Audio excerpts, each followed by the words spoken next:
నా కుటుంబం ఏం నీ కుటుంబం ఇక్కడ ఇదేదైనా శివ కుటుంబమా? శివ కుటుంబంలో సమైక్యం ఎలా ఉంటుందో, శివుడు వాహనం ఎద్దు, అమ్మవారి వాహనం సింహం. ఒక్క చూపు సింహం ఎద్దుకే చూస్తే శివుడు అమ్మవారు ఇద్దరు ఉండరు ఇక్కడ. సింహానికి ఎద్దు శత్రువు. శివుడి మేడలో పాము ఉంటుంది, పాముకి ఏం ఆహారం? ఎలక. వినాయకుడు వాహనం ఎలక. వినాయక చవితినాడు నొక్కేస్తే మళ్ళీ ఆయనకి వాహనం లేదు ఇక్కడ. కుమారస్వామి వాహనం నెమలి. శివుడి మెడలో పాము ఉంటుంది. ఒక్కసారి ఆ నెమలు బయటకు వచ్చి పామును మింగేస్తే ఏమి లేదు, శివుడికి ఆభరణాలు లేవు, మళ్ళీ లలిత జ్యువెలరీ పోవాల్సిందే.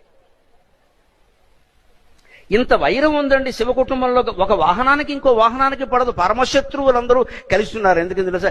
భగవత్ సన్నిధిలో ఉన్నారు. కారణం అది, భగవత్ సన్నిధిలో ఉన్నారు. ఇంత సామరస్యం. పరస్పర శత్రువులు ఏ జంతువుకి ఇంకో దాంతో పడదు. అవన్నీ కలిసి కాపురం చేస్తున్నాయి ఇక్కడ. మనం ఇక్కడ పెళ్లి చేసుకుని మంత్రపూర్వకంగా 2 కోట్లు ఖర్చు పెట్టి పెళ్లి చేసుకున్నాం, 2 ఏళ్ళు కాపురం చేయలేకపోతున్నాయి ఇక్కడ. అప్పుడే డిఫరెన్స్ ఆఫ్ ఒపీనియన్ అని ముద్దాపురం తిప్పాం.